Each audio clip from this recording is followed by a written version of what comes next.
Okay, great. So in patients with coronary artery disease, it's important to assess the lumen in the coronaries. So because it's very important to know exactly what's the percent stenosis. Also, the entire lumen segmentation is these days more and more used for CT FFR calculations. So predict whether putting in a stent will actually help. And so the problem, very often these patients also have calcifications and stents, and those create blooming artifacts. So which means that they look much bigger than they really are. And so this gives you a false impression of the actual lumen itself, which is very important. So this is an example, part of a paper that we're preparing. On the left-hand side, you see the CT with the calcifications in white, and it looks like there's almost no blood flow left. It's almost completely clogged. However, if you look at the interventional image there, you can see that there's a lot of lumen left, and so that's actually much closer to the ground truth. So the calcifications give a false impression that they're much bigger than they are, and so we want to do something about that. Okay, so the purpose of this project is to develop deblooming algorithms, so to eliminate blooming artifacts. We know that blooming, the root cause of blooming is partial volume, spatial blur. That's the main root cause. Not so much motion. I mean, sometimes there are motion artifacts, but that's not the root cause of blooming artifacts. And often motion has been well addressed through fast scanning and advanced motion correction algorithms. And also, it's not beam hardening. These calcifications are small enough so that the nonlinear beam hardening effects are not what causes the blooming. So we know it's partial volume. So in order to develop algorithms, we also heard a lot this week about photon counting, super high resolution CT. That will definitely help blooming. But we want to also make sure it's not going to completely eliminate blooming. And we also want to make sure blooming is eliminated on every scanner, not just on the super premium photon counting scanners that are out there.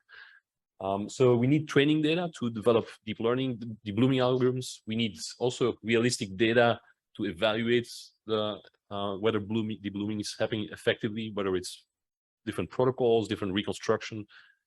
And so both of these tasks require highly realistic data with blooming, but we also need a ground truth without blooming. Otherwise, we can't evaluate. It's not because we have a data set that looks smaller calcification that it's the ground truth. We also don't want to make it too small. So we want to make sure that any deblooming results in something much closer to the ground truth.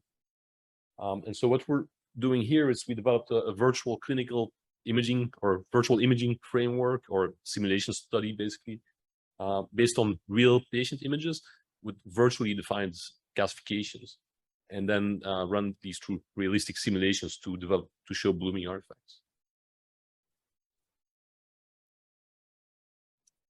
Okay, so this is a summary of the framework. So we have basically two parts. One is starts from clinical images. We simulate a sinogram, and the other part is we have virtual calcifications, simulate these, and we're adding the two sinograms together. So that is not 100% realistic. It doesn't include the nonlinear effects, but we think for this purpose, since nonlinear effect is quite small, that's good enough. But in the future, we may do it more correctly. So, so the nice thing is this will it is very realistic because the clinical image just looks like the real clinical image, and we're doing our best to make the calcifications also look very realistic. So then, as a result, we can create images with blooming, but we can also put the ground truth shape of the calcification in those images and show what it really should look like. So the first component is the clinical image component. If you take a clinical image and you simulate it and reconstruct it, then the result is more blurred than the original image. So we want to compensate for that. So in the Fourier domain, we did some testing and the original image versus the simulated and reconstructed image. We took the Fourier transform and basically take the ratio of the Fourier transform to compensate for that blur up front. So we pre-frequency boost some of the frequencies and then simulate, reconstruct so that the final image, as you can see, that the error image now becomes much smaller, so the image looks much more like a real clinical image that's not blurred. For the calcifications, we have a tool where we can kind of visualize the cardiac data sets, see the schematic representation of the vessel, the coronary artery vessel tree there, and you can kind of scroll through them and go at perpendicular cross sections everywhere at the vessel, and then draw regions basically. So this was used to first compute the center line through the coronary arteries, and then we can compute reformats that are perpendicular to the center line, and then we draw little calcifications, contour by contour, scrolling through the artery. So the idea is that we want realistically shaped calcifications, but they also need to be consistent with the shape of the vessels around it. So you cannot just take a calcification and plug it in anywhere, because usually the shape has to be at least on some sides kind of touching the vessel wall. So you want to manually paint them into existing vessels, basically. And so then, so Ying did a whole bunch of those. So he drew contours of calcifications. Those are then converted to polygonal meshes, and eventually converted to voxelized phantoms at, in this case, 0.1 millimeter cubic for simulation purposes. So, so we kind of explained the two beginning parts there. So the next part is then the CATSIM simulation. So we have this simulation tool called CATSIM. There's actually an open source version of it now on the GitHub that anybody can use. It's still in its early stages, but if anybody's interested, you can try it. We simulated the revolution CT geometry, 300 MA protocol, different spectra. We oversampled focus plot by 3x3 and projection views by 4. So that gives about a 0.6% error compared to 1000x oversampling. So we try to find a compromise between compute time and accuracy. And then we did FDK reconstruction at 0.4 millimeter voxel size. Here are some examples. So the right-hand side shows the ground truth with the ground truth size of the calcifications without any blooming. The left-hand side shows what you get with realistic blooming. So you can see they're maybe not the most extreme examples, but you can see how the calcification looks bigger on the left-hand side as in other CT scans compared to the right-hand side. Here's another example.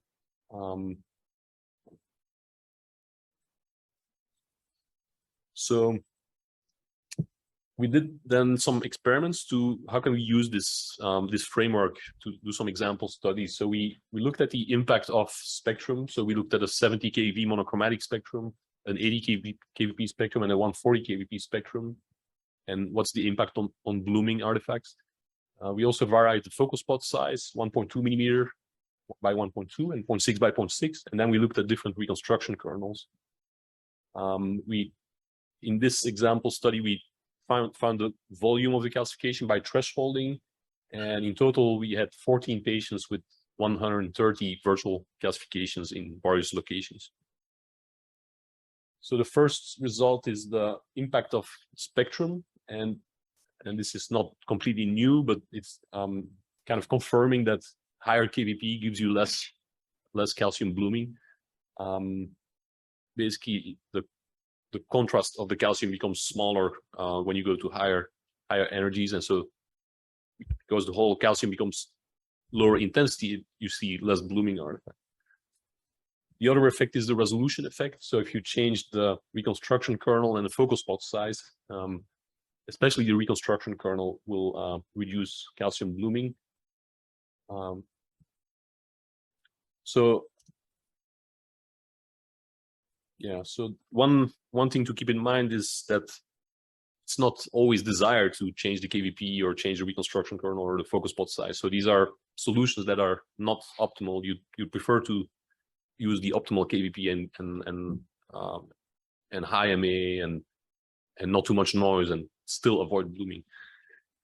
So here's another study to evaluate an existing deblooming tool. So this is published analytical tool for deblooming.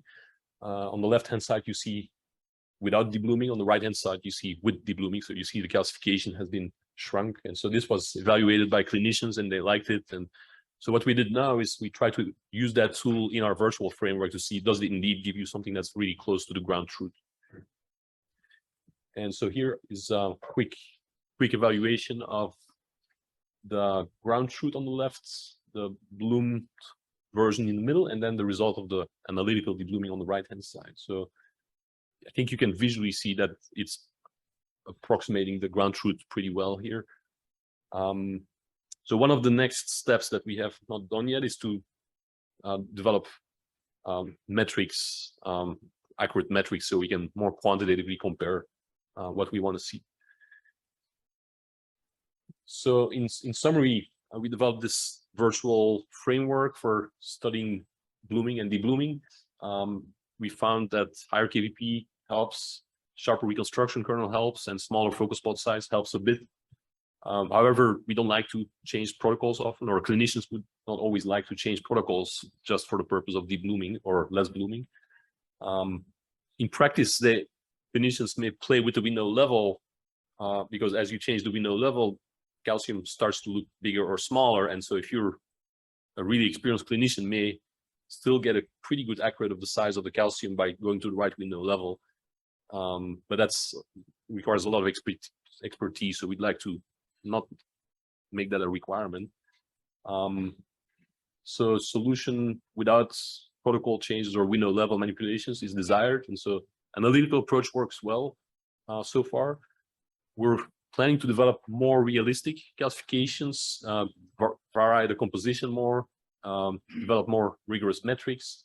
And then, of course, we want to see if deep learning can do things better, so compared to the analytical approach. So that's one of the next steps. And then finally, we'll work with clinicians to evaluate the results as well. Thank you. Welcome questions.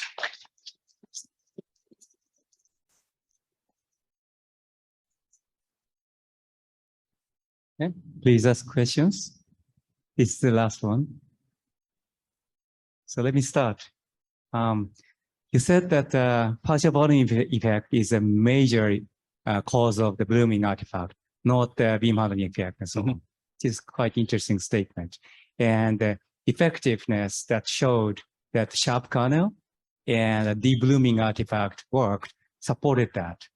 But the use of higher KVP also improved the blooming artifact, which is contradictory to the statement. Could you comment on that? Yeah, that's interesting question. So you're right that the resolution enhancing methods kind of is directly related to the resolution cost or the partial volume cost. The reason that higher KVP works is not because it reduces beam hardening, but it reduces the intensity of the calcification. So at higher energies, calcium is compared to water less intense, right? So you less bright. And so if the whole thing becomes less bright, you also see less blooming. So it's still the partial volume is the root cause, but if you make the whole thing less bright, you see it will shrink basically. So. That makes sense. Thank you. Please. Very nice talk. So I have a quick question is, if I remember correctly, you use the 70 kV VMI and use 80 kVp and 140 kVp as a conversion. Have you compared with this VMI at 100 keV? No, and actually this was just a monochromatic simulation. It was not a dual energy virtual monochromatic image. It was just purely a monochromatic simulation. So just imagine all the X-rays are one energy. That was what the simulation was. And so this was, yeah, we didn't really intend to really optimize the protocol there. This was just an example application where show, okay, the spectrum has some impact. You like to go to higher KVP, but we didn't look at monochromatic. Okay. Thank you. Dual energy, so. Thanks. I have one question, a more philosophical one maybe.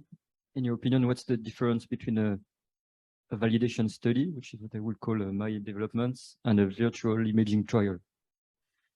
Yeah, that's a good question.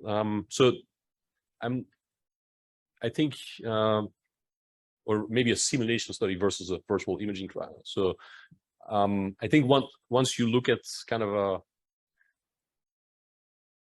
certain distribution of features in a population, apply like realistic simulation studies, and then look at the accuracy of measuring certain diagnostic features. So that then you can maybe call it a virtual imaging trial. But yeah, it's a good question. Where exactly do you draw the line between it's just a simulation study or it's a virtual imaging trial? So One last question. Nice talk. I have a quick question. So in this virtual simulation, so you just did like insert the calcifications. If there is like some artery stenosis, so maybe the artery soft tissues will also have some changes in these situations. Will this like structure changes influence the realisticness of the simulation? Yeah.